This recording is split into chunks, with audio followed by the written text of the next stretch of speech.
Bismillahirrahmanirrahim. Assalamualaikum warahmatullahi wabarakatuh. Halo anak-anak, apa kabarnya? Semoga kalian selalu dalam keadaan sehat, walafiat, dan juga selalu semangat dalam melakukan pembelajaran jarak jauh ini. Kembali lagi bersama Ibu akan menyampaikan materi yang selanjutnya. Materi yang selanjutnya yang akan kita pelajari yaitu mengenai minyak bumi. Nah, sebelum kita mulai pembelajaran, alangkah lebih baiknya kita berdoa terlebih dahulu. Berdoa dimulai.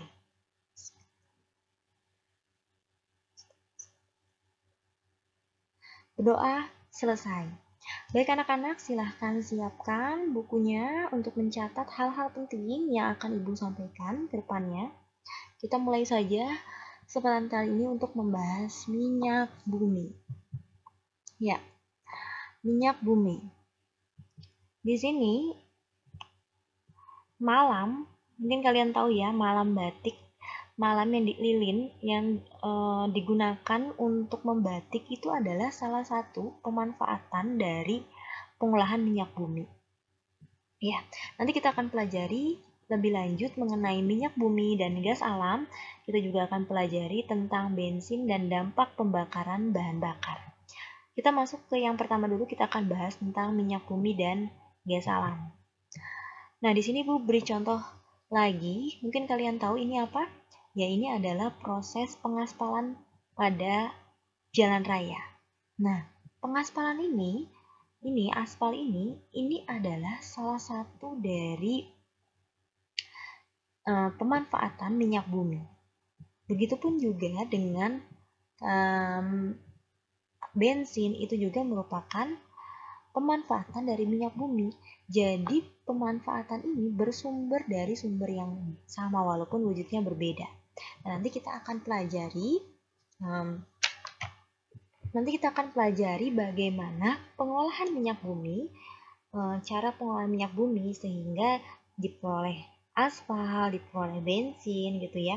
Terus apa saja yang diperlukan dari pengolahan minyak bumi dan kegunaannya. Nah, nanti kita akan pelajari. Jadi pemanfaatan ini dari mulai tadi yang malam batik tadi, pengaspalan, terus bensin, kemudian mungkin juga kalian sering gunakan juga yaitu gas LPG, itu adalah salah satu ada beberapa pemanfaatan minyak bumi di dalam kehidupan sehari-hari, yaitu bersumber dari sumber yang banyak, yang sama. Nah, nanti kita bahas lebih lanjut juga bagaimana pembentukan minyak bumi dan gas alam itu sendiri, kemudian apa saja komponen minyak bumi, kemudian juga kita akan pelajari bagaimana pengolahan minyak bumi. Sebelum itu kita harus tahu dulu minyak bumi itu berasal dari kata petroleum atau sering disebut petroleum. Petroleum itu berasal dari kata petra yang berarti batuan dan oleum berarti minyak. Jadi petroleum itu berarti minyak batuan. Nah, kenapa sih disebut sebagai minyak batuan? Nanti kita akan pelajari ya. Jadi minyak bumi itu adalah pelapukan sisa-sisa organisme dan merupakan campuran dari senyawa karbon, terutama hidrokarbon alifatik maupun aromatik. Baik, kita akan masuk ke pembentukan minyak bumi dan gas alam. Di sini Ibu mempunyai video, kita tonton agar kita tahu bagaimana proses pembentukan minyak bumi.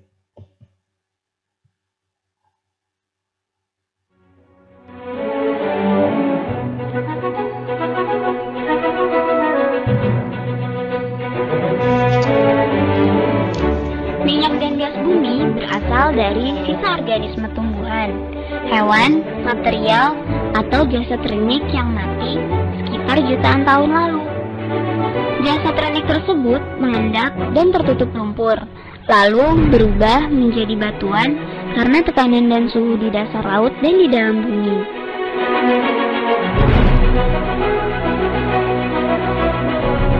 Sementara itu, bakteri anaerob menguraikan sisa-sisa jasad renik dan mengubahnya menjadi minyak dan gas. Proses ini memakan waktu jutaan tahun. Minyak dan gas bumi meresap dalam batuan berpori, seperti air dalam batu karang, dan dapat bermigrasi dari suatu daerah ke daerah lain.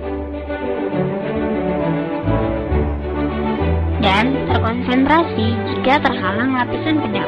Batuan yang mengandung minyak bumi rata-rata berumur 10 sampai 270 juta tahun.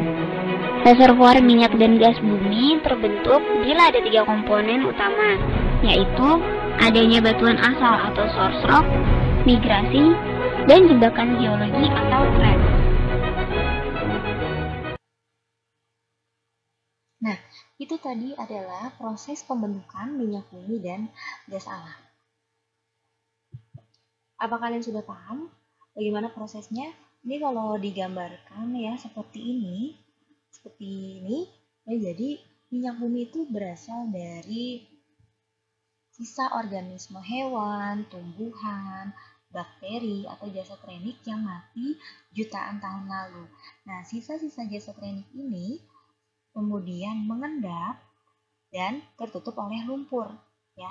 Kemudian berubah menjadi batuan karena pengaruh dari suhu dan tekanan dari dasar laut dan dalam bumi. Nah, kemudian bakteri-bakteri anaerob tadi itu mengubah jasad trenik ini menjadi minyak bumi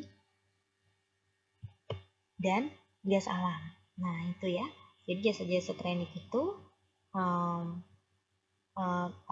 diubah oleh bakteri anaerob menjadi minyak bumi dan juga gas alam. Nah, pengubahan ini tadi ya disebutkan bahwa prosesnya itu jutaan tahun. Nah, dari jasa trenik tersebut berubah menjadi minyak bumi dan gas alam.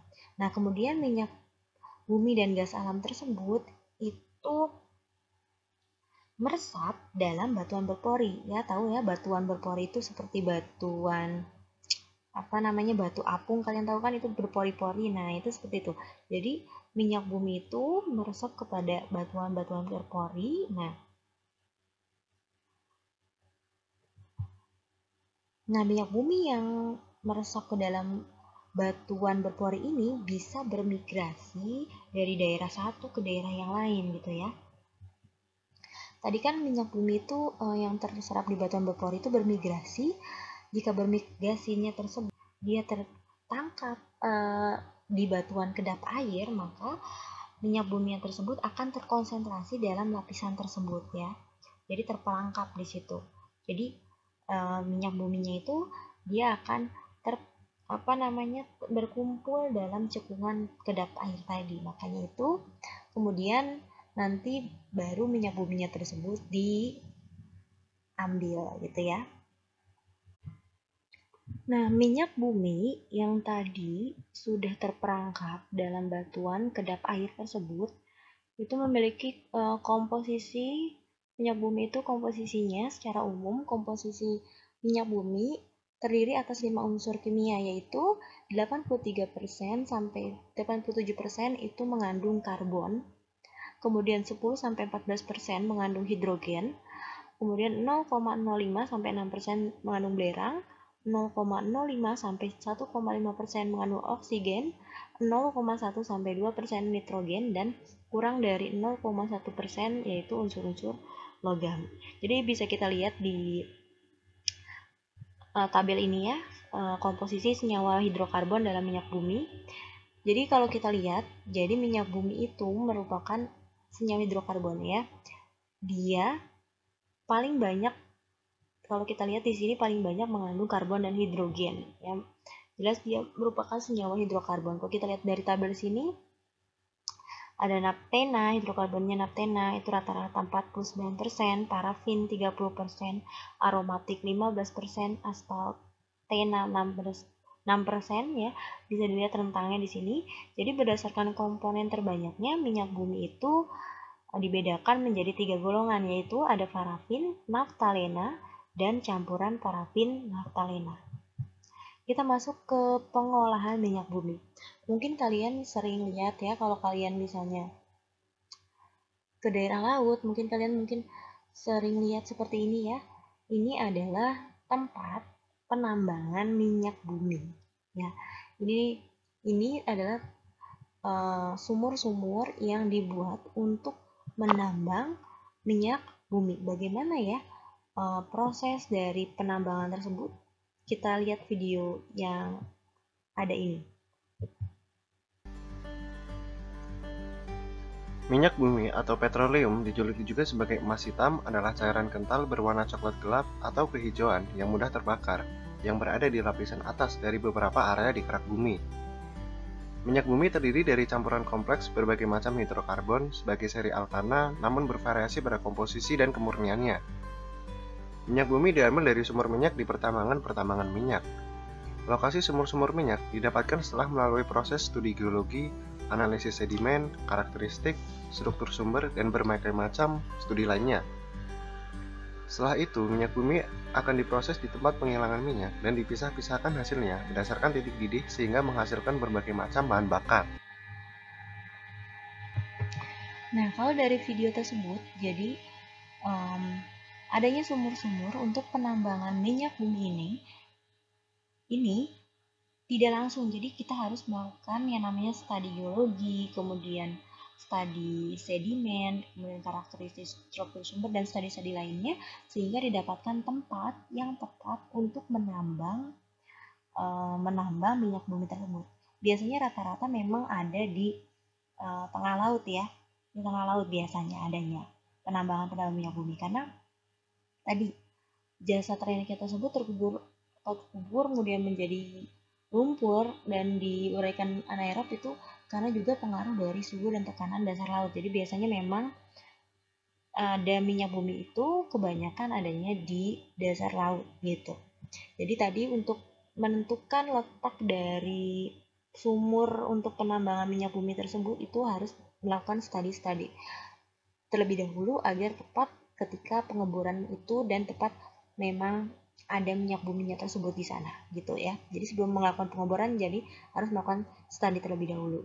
Nah, hasil dari pengeboran minyak buminya tersebut kemudian minyak bumi akan diolah di kilang minyak bumi dan akan dipisahkan melalui proses nanti ya berdasarkan titik didihnya. Seperti itu kurang lebih dari pengolahan minyak bumi.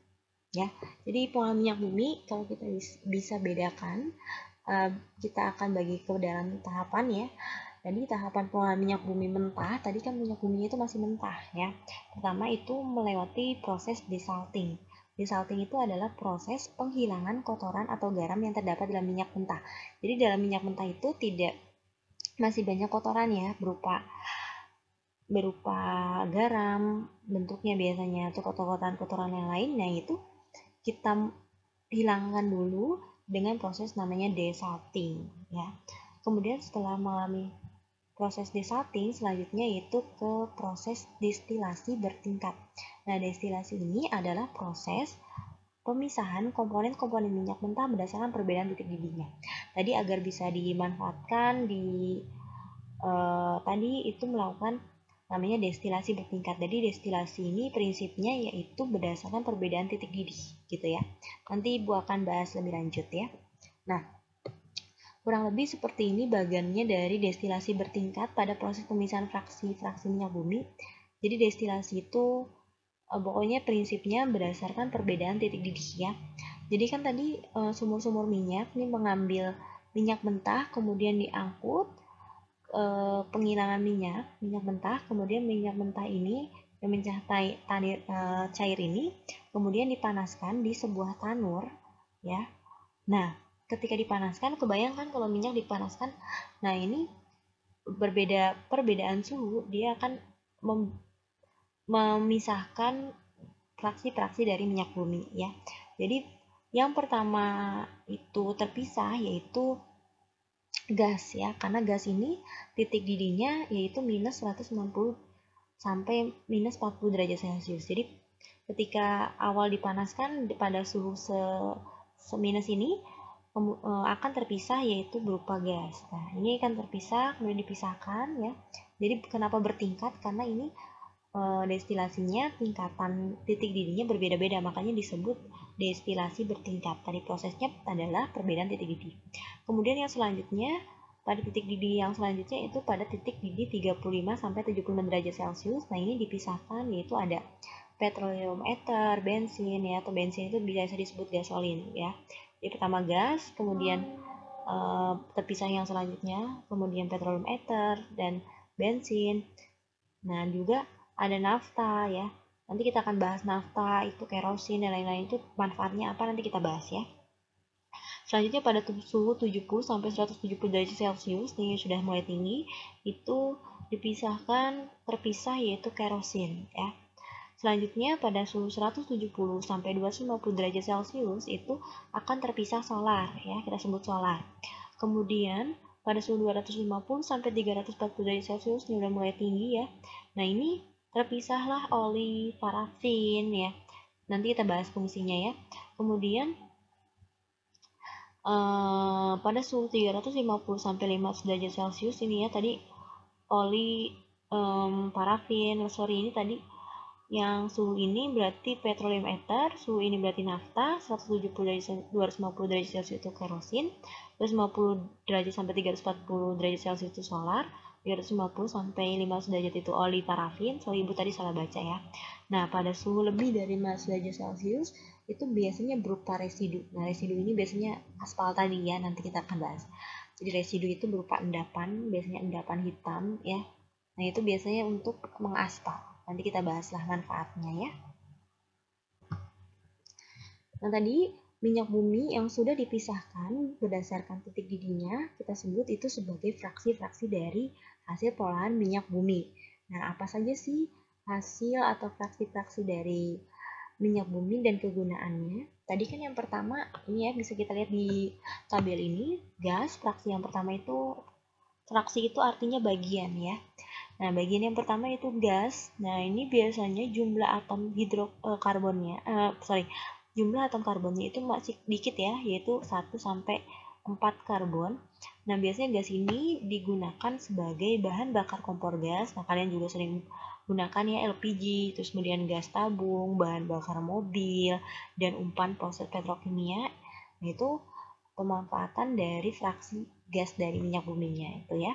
Kemudian petroleum ether, nah titik didihnya tadi 30-90 derajat Celcius. Ini atom C-nya 5 sampai 7 atom C. Nah, ini biasa digunakan sebagai pelarut atau dry dan juga dry cleaning ya. Jadi sebagai pelarut lah biasa digunakan karena ethernya ini tadi ya. Kemudian fraksi bensin. Nah, ini biasa juga banyak yang digunakan, bensin atau gasolin ya. Ini atom C-nya itu sekitar 5 sampai 10 atom C. Kegunaan dari bensinnya itu kita mungkin sudah tahu ya, bahan bakar kendaraan bermotor, kemudian penerbangan ya, bermesin piston dan umpan proses petrokimia gitu ya. Itu pemanfaatan dari bensin. Kemudian fraksi yang selanjutnya itu nafta. Nafta ini sekitar atom C-nya ini bisa dilihat ya titik didihnya tadi ya. Atom C-nya sekitar 8-12 atom C itu sebagai bahan baku industri petrokimia. Jadi nanti bisa diolah lagi ya pada industri petrokimia, nanti nafta ini sebagai bahan bakunya dan bisa diolah lagi menjadi produk-produk yang bisa dimanfaatkan pada industri petrokimia gitu ya. Kemudian selanjutnya fraksi kerosin itu atom C-nya sekitar 10, ini udah mulai banyak ya, 10-14 atom C. Ini biasanya sebagai bahan bakar pesawat terbang ya, atau sering disebut sebagai after ya, itu bahan bakar pesawat terbang. Terus pokoknya ini pesawat-pesawat lah yang pakai ini dari fraksi kerosin ini ya, pesawat bermesin jet, kompor minyak, dan industri gitu ya. Kemudian fraksi solar ini ya kita sudah tahu ya, biasanya dimanfaatkan sebagai bahan bakar mesin diesel. Ini atom C-nya sekitar 15-25 atom C. Kemudian ada oli. Ini titik didihnya 350-15 derajat Celcius. Jumlah atom C-nya 19-35 atom C. Ini sebagai pelumas ya. Kendaraan bermotor gitu kan, itu sebagai pelumasnya. Pelicin atau apa ya itu? Pelicin. Jadi bentuknya seperti itu. Warnanya hitam ya. Kemudian fraksi parafin. Nah, ini parafin ini tadi titik didihnya 350 derajat Celcius, jumlah atomnya C-nya lebih dari 20, biasa dimanfaatkan sebagai bahan baku lilin. Nah, lilin juga itu adalah salah satu pemanfaatan dari minyak bumi ya. Walaupun bentuknya seperti itu, dia juga merupakan pemanfaatan dari minyak bumi ya. Walaupun bentuknya padat, karena semakin besar atom C-nya gitu ya, semakin tinggi kan, semakin besar atom C-nya, semakin banyak atom C-nya, maka akan semakin tinggi ya titik didihnya kalau kita perhatikan di sini kan. Kemudian yang selanjutnya yang terakhir residu atau bitumen. Bitumen ini berupa padatan ya. Nah, titik didihnya lebih dari 500 derajat Celcius. Jumlah atom C-nya juga lebih dari 70.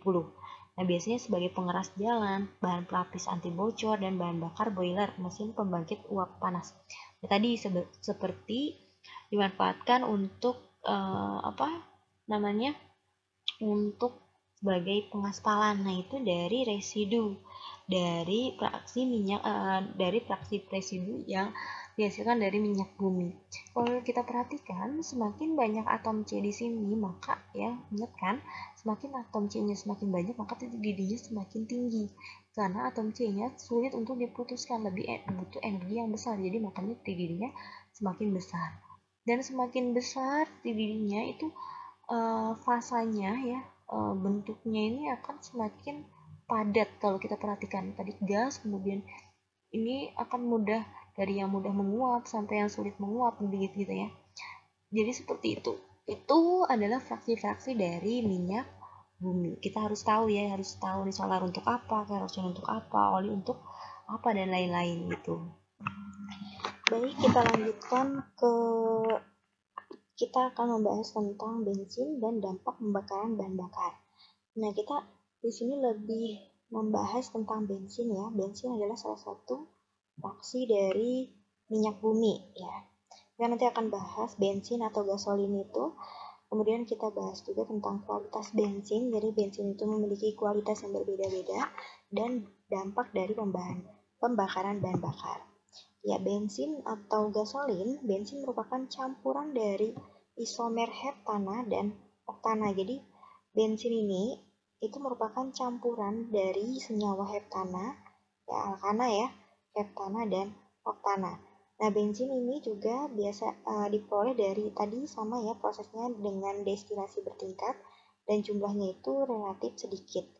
Selain itu, bensin juga diperoleh dari proses kertakan atau cracking dan pertengkahan termal gitu ya. Jadi, bensin itu bisa diperoleh dari proses destilasi dan juga proses kertakan atau cracking tadi gitu. Nah, tadi ya, bensin atau gasolin itu merupakan campuran dari isooktana atau 2,4 trimetilheptana. Nah, senyawanya seperti ini ya. Merupakan alkana, yaitu ini 2,4 trimetilheptana dan juga campuran dari N-heptana ya. Bensin itu di kualitas bensin tersebut itu ditentukan oleh bilangan oktan. Jadi bilangan oktan itu adalah bilangan yang menunjukkan jumlah isooktana dalam bensin. Kenapa di sini isooktana yang disorot ya? Jadi nanti semakin besar bilangan oktan, maka semakin bagus kualitas bensin. Oke, kita bahas lebih lanjut lagi.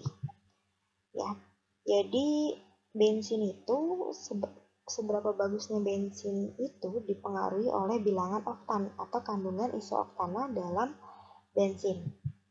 Bilangan oktan, jadi bilangan oktan itu atau oktan number merupakan ukuran dari kemampuan bahan bakar untuk mengatasi ketukan sewaktu terbakar dalam bensin. Ya, jadi kan tadi bensin itu mengandung isooktana dan N-heptana. Nah, nilai oktannya untuk N-heptana itu adalah 0. Ya. Jadi nilai bilangan oktan 0 itu ditetapkan untuk N-heptana karena si N-heptana ini dia sifatnya mudah terbakar. Jadi nilai oktannya adalah 0. Ya.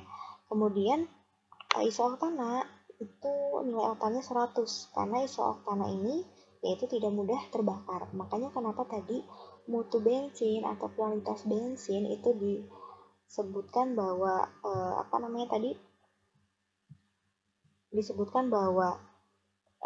ditentukan oleh bilangan oktan, bilangannya menunjukkan jumlah isomer dalam bensin karena isooktana itu sifatnya yang tidak mudah terbakar. Kenapa itu menunjukkan kualitas bensin ya, karena tadi pada bensin itu kan ketika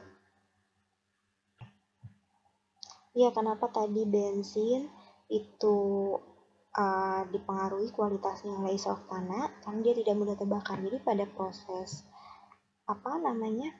pada proses bensin pada kendaraan, jadi bensin itu kan dia dimasukkan ke dalam tangki ya, tangki kendaraan. Nah, tangkinya tersebut kemudian mengarah kepada karburator. Nah, minyaknya tersebut, bensin tersebut bercampur dengan udara. Kalian bayangin ya, bensin tercampur ke dalam udara, kemudian masuk ke dalam ruang pembakaran. Kemudian itu ada namanya piston yang menekan bensinnya tersebut pada volume yang paling rendah. Sehingga setelah itu bensinnya itu berubah menjadi gas. Gasnya tersebut kemudian dinyalakan oleh percikan api dari busi ya. Mungkin nggak bisa digambarin, kalian tahu kan busi ya. Jadi bensinnya tersebut yang sudah berubah menjadi gas itu dinyalakan oleh percikan api dari businya tersebut, kemudian menjadi terbakar dan itu yang energi dari proses pembakarannya tersebut itu yang akhirnya menjadi energi untuk kendaraan tersebut bergerak. Jadi bisa dibayangkan ya, jadi tadi bensin kemudian bercampur oleh udara masuk ke dalam karburator kemudian diarahkan ke ruang pembakaran ya. Di situ ada piston yang menggerakkan, yang menjadikan bensinnya tersebut dalam tekanan rendah dan kemudian berubah menjadi gas. Gasnya tersebut itu dipercikan oleh percikan api dari busi dan akhirnya terjadi proses pembakaran. Nah, proses pembakaran itu akhirnya menghasilkan energi untuk menggerakkan kendaraan tadi. Namun dalam kenyataannya tidak selalu mulus gitu ya, tergantung tadi bensinnya tersebut ya. Kalau misalnya dia lebih banyak N-heptana, kita lihat di sini dulu deh ya.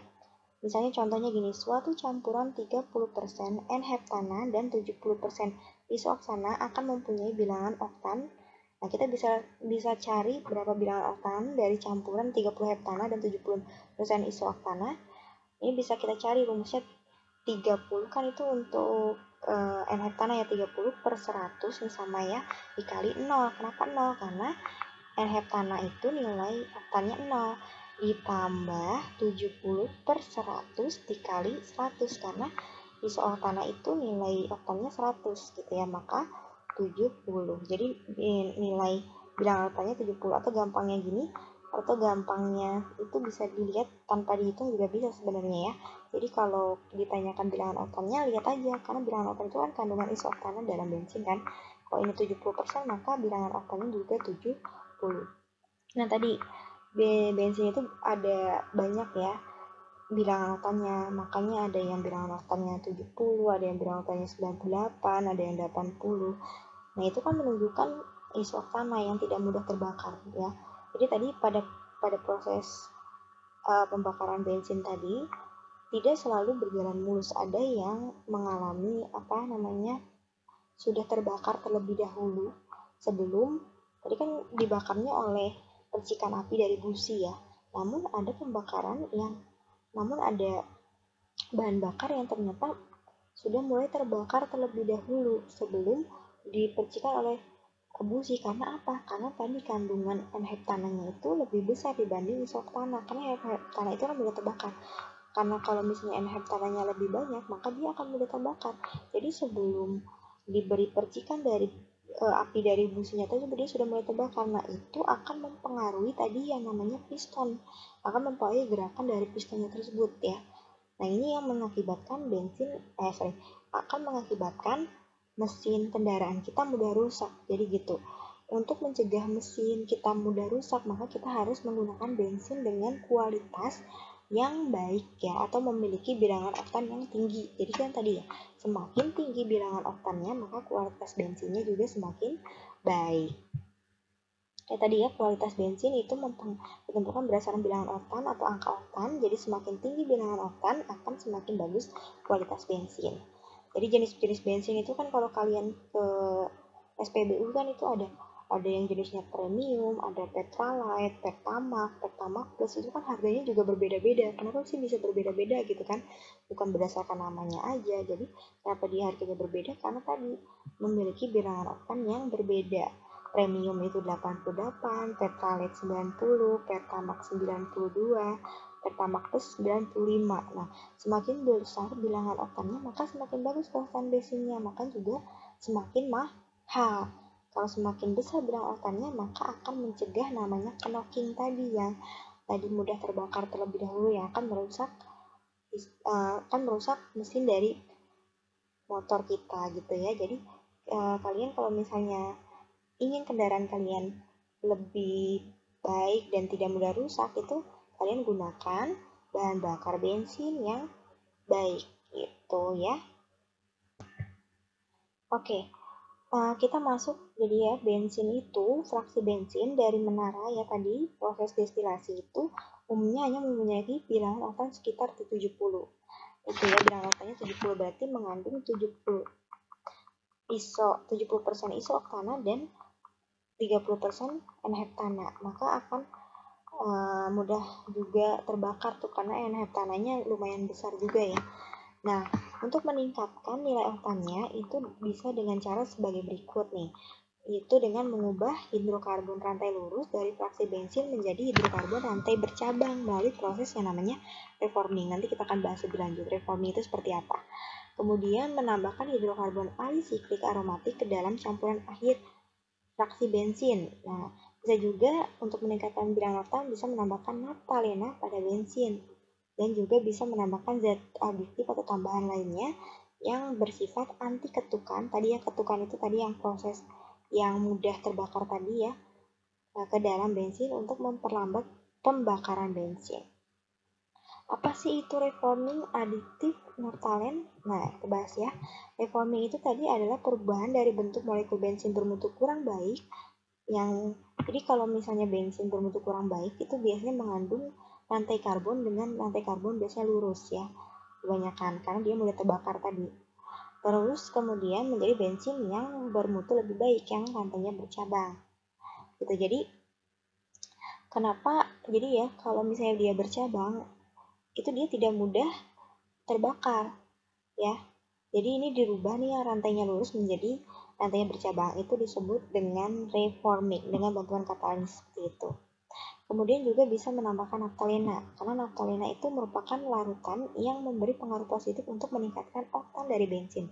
Karena bilangan oktan ini dia itu merupakan campuran yang lebih rendah daripada bensin murni, karena bentuk struktur kimianya itu sifat aromatisnya disebut naphthalene, seperti halnya bensin mempunyai sifat anti knock. Jadi ya, kenapa dia bisa menggunakan naphthalene? Jadi naphthalene itu merupakan sifatnya dia anti knock. Biasanya kalian suka ada tuh ya penambahan naphthalene pada bensin itu untuk meningkatkan mutu bensin. Jadi untuk tahu dia bilangan oktannya itu kita bisa menggunakan mesin CFR. Jadi menggunakan naphthalene karena naphthalene bersifat anti knock. Jadi baik untuk meningkatkan bilangan oktan ya, untuk mencegah knocking tadi gitu. Juga bisa menggunakan zat aktif lainnya, yaitu zat aktif itu adalah zat tambahan yang biasanya bentuknya campuran atau adonan atau larutan dengan jumlah yang sangat sedikit ke dalam bensin dengan tujuan untuk memberikan kualitas yang baik yang diinginkan dengan signifikan. Ya, jadi menggunakan zat aktif biasanya itu menggunakan zat aktifnya itu ada ETBE atau etil tertier butil etir. Nah, seperti ini nih strukturnya. Juga bisa menggunakan tertial amil metil ether atau TAME. Kemudian bisa juga menggunakan metil tertier butil ether atau MTBE, ini strukturnya seperti ini. Dan juga bisa menggunakan tetraethyl TL. Namun TL ini sudah dilarang penggunaannya karena menghasilkan timbal. Ya, jadi penggunaan TL ini sudah dilarang karena dia menghasilkan pencemaran udara yang mengakibatkan kalau masuk ke dalam tubuh kita akan menyebabkan anemia, kemudian juga yang lain dan bisa juga menyebabkan kematian. Maka TL ini akhirnya dilarang untuk digunakan sebagai bahan zat aditif pada bensin untuk menambah nilai mutu bensin gitu. Kita masuk ke dampak pembakaran bahan bakar ya. Dari bahan-bahan bakar yang tadi misalnya bensin, kerosin dan lain-lain, itu menghasilkan suatu ketika melakukan pembakaran itu akan menghasilkan hasil dari pembakaran tersebut menghasilkan suatu gas ya. Di sini hasil-hasil dari pembakaran bahan bakar ada gas CO, gas SOx, ini bisa SO2 atau SO3 ya, gas NOx atau NO2, NO3 juga, gas CO2, hidrokarbon atau HC, dan juga timbal. Ini memiliki beberapa dampak dari gas-gas tersebut. Ini bisa berdampak ke dalam lingkungan ya, baik itu udara, tanah maupun air gitu, bisa berdampak ke dalam lingkungan. Gas CO adalah gas karbon monoksida, dihasilkan dari proses pembakaran yang tidak sempurna.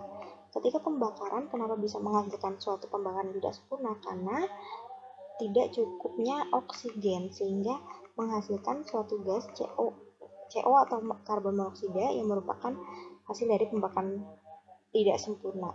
Nah, ini bisa menyebabkan karboksi pada hemoglobin. Jadi kan hemoglobin itu kan harusnya mengikat oksigen ya di dalam darah. Namun karena gas CO ini terhirup ke dalam tubuh kita misalnya, jadi hemoglobinnya itu lebih reaktif kepada CO sehingga yang terikat adalah CO, makanya bisa menyebabkan pingsan ataupun bisa juga menyebabkan kematian jika terlalu banyak menghirup gas karbon monoksida ini gitu ya. Kemudian hasil pembakaran lainnya, gas SOx, yaitu bisa mengakibatkan membentuk asam sulfat yang menyebabkan hujan asam. Ini juga sama, dihasilkan dari gas NOx membentuk asam nitrat juga menyebabkan gas hujan asam. Ibu akan jelaskan ya.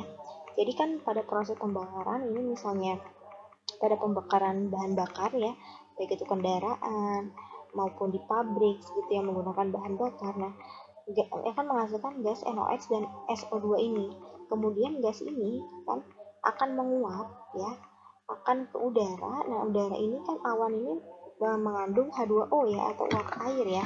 Sehingga dia bereaksi dengan uap air ini menghasilkan ya, ketika dia bereaksi dengan ini akan menghasilkan asam, yaitu asam sulfat H2SO4 dan asam HNO3 ya.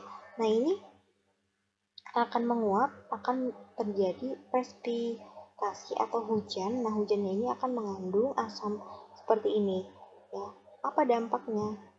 Karena hujan ini mengandung asam, ini akan berdampak terhadap lingkungan, baik itu lingkungan air gitu ya, di dalam air itu akan berdampak kepada mikroorganisme yang terdapat di air, juga berdampak pada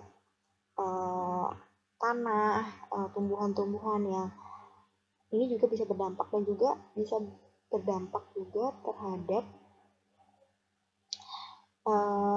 furnitur bahan-bahan logam. Nah, itu akan bisa menyebabkan karat karena hujan asam ini bisa merusak patung ataupun bahan-bahan yang bahan-bahan yang mengandung logam gitu ya.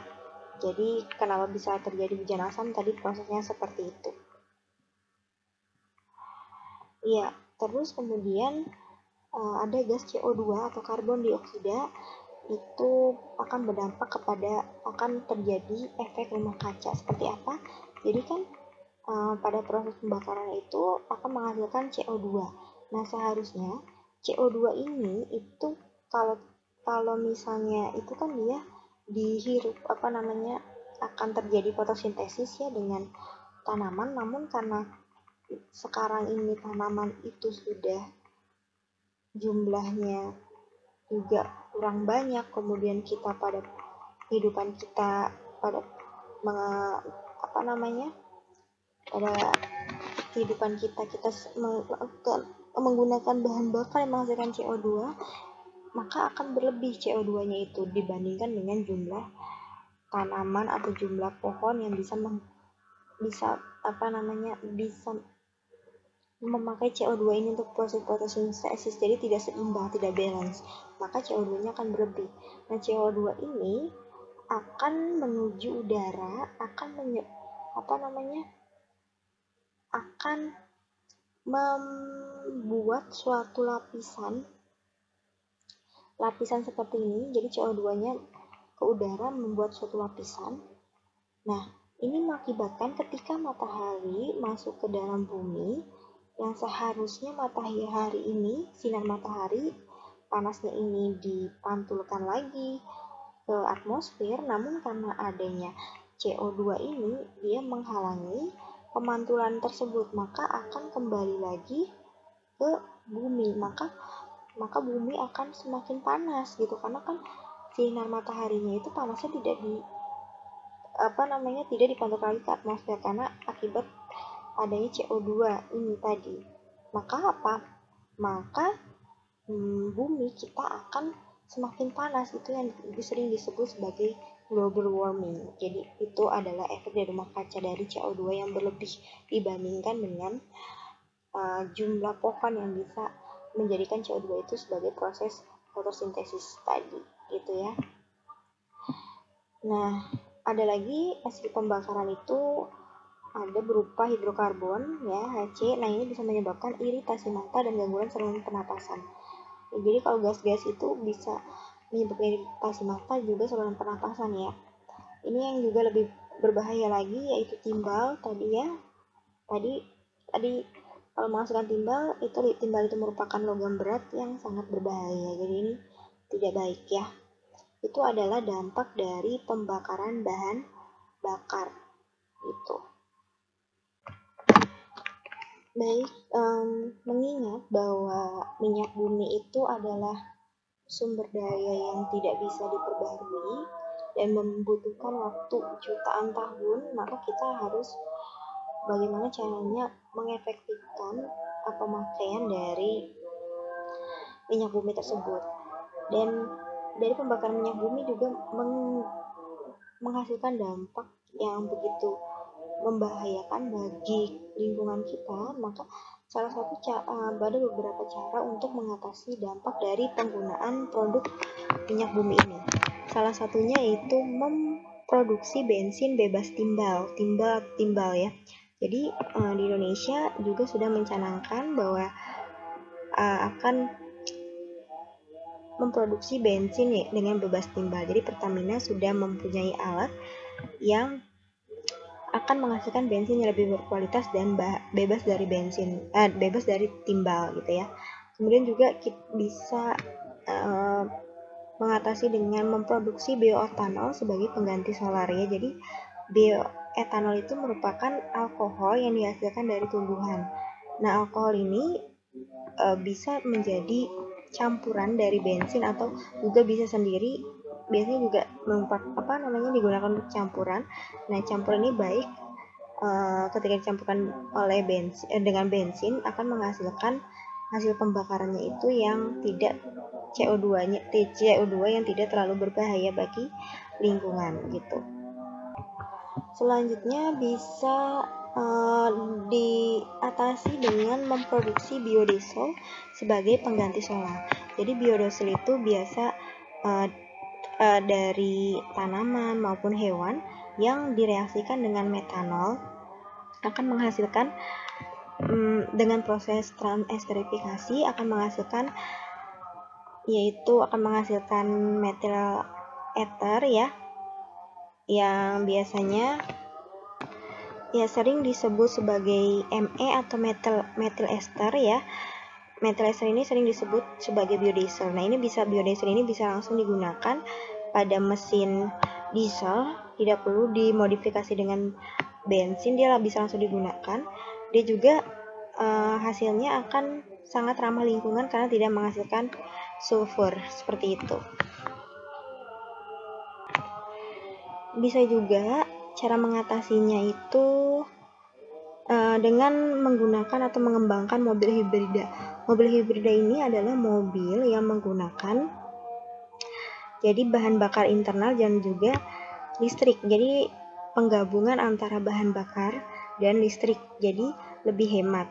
Dan juga kelebihannya, emisi atau gas buang dari bahan bakarnya tersebut, dia akan menggerakkan generator yang kemudian akan menghasilkan suatu listrik yang disimpan di sebuah akan disimpan energinya untuk dijadikan energi listrik gitu. Jadi mobil hibrida ini adalah penggabungan. Jadi kelebihannya ya tadi lebih hemat dibandingkan mobil konvensional dan juga lebih ramah lingkungan. Dan juga bisa mengatasi dengan mengembangkan mobil listrik ya. Mobil listrik ini berarti tenaganya dari tenaga listrik ya. Jadi ini benar-benar ramah lingkungan dan tidak menghasilkan pencemaran udara seperti itu. Mungkin itu beberapa cara untuk mengatasi dampak dari penggunaan produk minyak bumi atau bahan bakar ya. Kalian bisa cari lagi alternatif lain untuk mengatasi pencemaran ini, dan juga dengan mempelajari materi ini, Ibu berharap kalian lebih bisa bijak dalam menggunakan bahan bakar tadi, karena kita sudah tahu bahan bakar tersebut tidak bisa diperbarui dan membutuhkan waktu yang lama prosesnya dan lain sebagainya gitu ya. Jadi Ibu berharap ketika kalian sudah mempelajari ini, kalian bisa lebih bijak dalam pemakaian bahan bakar dan juga bisa lebih efektif dalam menggunakan bahan bakar. Mungkin cukup sekian yang bisa Ibu sampaikan, kurang lebihnya Ibu mohon maaf. Kita tutup dengan membaca alhamdulillah bersama-sama. Alhamdulillahirabbil alamin.